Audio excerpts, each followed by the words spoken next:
ವಾಗಿ ಹಾಗೂ ನೈಜ ಸುದ್ದಿಗಳಿಗಾಗಿ ವೀಕ್ಷಿಸಿ ಸತ್ಯ ಸುದ್ದಿ ನ್ಯೂಸ್ ಕನ್ನಡ. ನಮಸ್ಕಾರ ವೀಕ್ಷಕರೇ, ಸತ್ಯ ಸುದ್ದಿಲಿ ನಿಮಗೆ ಸ್ವಾಗತ. ನಿನ್ನೆ ದಾವಣಗೆರೆ ಜಿಲ್ಲೆಯ ಬೀಜರ್ ಜಮೀರ್ ಅಹಮದ್ ಖಾನ್ ಅಭಿಮಾನಿ ಬಳಗದ ಜಿಲ್ಲಾ ಅಧ್ಯಕ್ಷರಾದ ಸೈಯದ್ ಮುಜಾಹಿದ್ ಎಸ್ಎಂಆರ್ ಅವರು ವಸತಿ ಸಚಿವರಾದ ಬೀಜರ್ ಜಮೀರ್ ಖಾನ್ ಅವರಿಗೆ ಭೇಟಿ ನೀಡಿದರು. ಹೌದು ವೀಕ್ಷಕರೇ, ಹರಿಯಾಣ ತಾಲೂಕಿನ ಮೆಲೆಮನೂರು ಪಟ್ಟಣದ ಆಶ್ರಯ ಕಾಲೋನಿ ನಿವಾಸಿಗಳ 18 ವರ್ಷಗಳ ನಿವೇಶನ ಹಾಗೂ ವಿವಿಧ ಇಲಾಖೆಯ ಅಧಿಕಾರಿಗಳಿಗೆ ಮನವಿ ಸಲ್ಲಿಸಿದ್ದು, ಯಾವ ಅಧಿಕಾರಿಗಳು ಇವರ ಸಮಸ್ಯೆಗೆ ಸ್ಪಂದಿಸಿಲ್ಲ.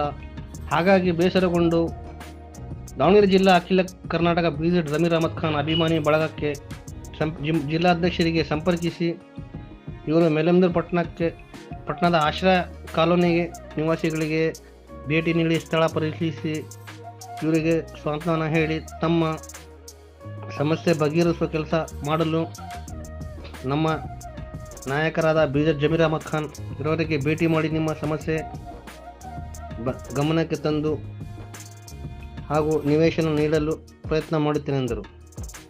ನಿನ್ನೆ ಸೈಯದ್ ಮುಜಾಹಿದ್ ಎಸ್ಎಂಆರ್ ಅವರು ಬೆಂಗಳೂರಿಗೆ ಹೋಗಿ ವಸತಿ ಸಚಿವರಾದ ಬೀಜರ್ ಜಮೀರ್ ಅಹಮದ್ ಖಾನ್ ಅವರಿಗೆ ಭೇಟಿ ಮಾಡಿ ಮಾತುಕತೆ ನಡೆಸಿದರು.